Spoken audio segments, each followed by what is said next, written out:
उत्तर प्रदेश के मुख्यमंत्री मंगलवार को कासगंज दौरे पर रहे, जहां उन्होंने 724 करोड़ रुपए की विभिन्न परियोजनाओं का लोकार्पण किया। साथ ही नवनिर्मित पुलिस लाइन का भी उद्घाटन किया, जिसके बाद वो एक कार्यक्रम में शामिल हुए, जहां उन्होंने कार्यक्रम को संबोधित किया और ऑपरेशन सिंदूर का जिक्र करते हुए पाकिस्तान पर हमला बोला।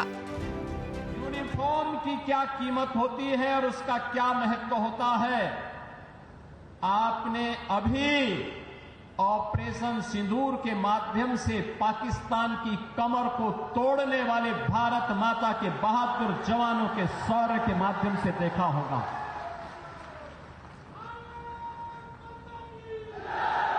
आपने देखा होगा कैसे प्रधानमंत्री मोदी जी के मार्गदर्शन में भारत के बहादुर जवानों ने पाकिस्तान को चारों खाने चित्त करते हुए उसको उसकी ही औकात में लाने का काम किया है।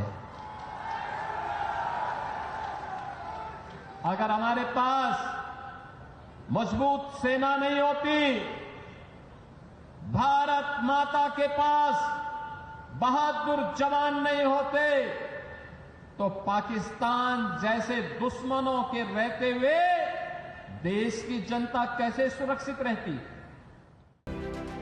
इस दौरान उन्होंने पाकिस्तान को चेतावनी भी दी और कहा कि अगर वो हमारे किसी भी नागरिक को छेड़ेंगे तो हम उन्हें छोड़ेंगे नहीं।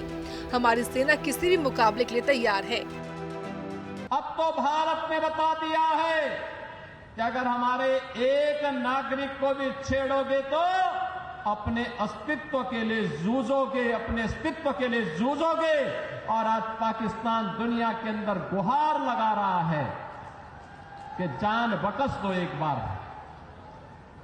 बहनों और भाइयों, ये इसलिए क्योंकि पिछले 10 वर्ष में प्रधानमंत्री मोदी जी के नेतृत्व में सेना के आधुनिकीकरण को लेकर के,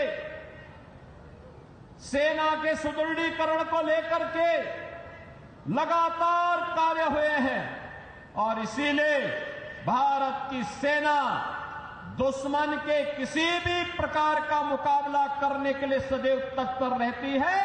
अगर कभी दुश्मन ने कोई जरूरत की तो उसके घर में घुस करके उसको मार करके उसका काम तमाम करने की पूरी क्षमता भारतीय सेना के पास है। कार्यक्रम को संबोधित करते हुए मुख्यमंत्री ने एक तरफ जहां उत्तर प्रदेश की पूर्व सरकार पर हमला बोला, तो वहीं दूसरी ओर उन्होंने माफियाओं को भी चेतावनी दी।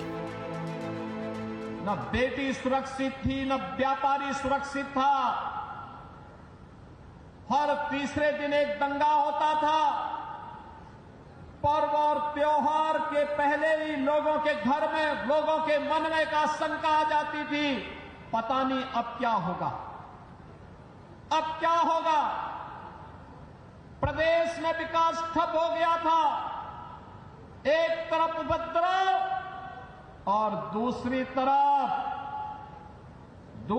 तरफ अंधेरा। इन दोनों के बीच का समन्वय था समाजवादी पार्टी और पहले की 2017 की पहले की सरकारें। वे गुंडों के साथ मिलकर के प्रदेश में अराजकता फैलाते थे, कानून के लिए संकट खड़ा करते थे, बेटी और व्यापारी की सुरक्षा के साथ उनके सुरक्षा के साथ खिलवाड़ करते थे, सज्जनों को प्रताड़ित करते थे, दुर्जनों का महिमा मंडन करते थे। यही पिछली सरकारों का कार्य था। और जब विकास एजेंडे में नहीं होता है तो फिर सरकार कुछ कर नहीं सकती। उत्तर प्रदेश पुलिस देश के अंदर एक मॉडल के रूप में देखी जा रही है, एक मॉडल के रूप में आधुनिक सुविधाओं से युक्त, हर प्रकार के संसाधनों से युक्त। और माफिया का तो काल ही बन गई है पुलिस। अब माफिया पैरेलल, एक समानांतर सरकार नहीं चला सकता, किसी गरीब की प्रॉपर्टी पर कब्जा नहीं कर सकता, सज्जन शक्ति को प्रताड़ित नहीं कर सकता, बेटी और व्यापारी की सुरक्षा पे सेंध नहीं लगा सकता है। अगर लगाएगा तो उसे मालूम है अगले चौराहे पर यमराज उसका इंतजार कर रहा होगा और फिर राम नाम सत्य है की यात्रा निकलनी प्रारंभ हो जाएगी। बहनों और भाइयों, ये नए भारत का नया उत्तर प्रदेश है। आपको बता दें कि इस दौरान मुख्यमंत्री योगी ने जनप्रतिनिधियों की ओर से दिए गए कई प्रस्तावों को भी मंजूर किया, जिससे प्रदेश का विकास हो सके। ब्यूरो रिपोर्ट, सूर्या समाचार।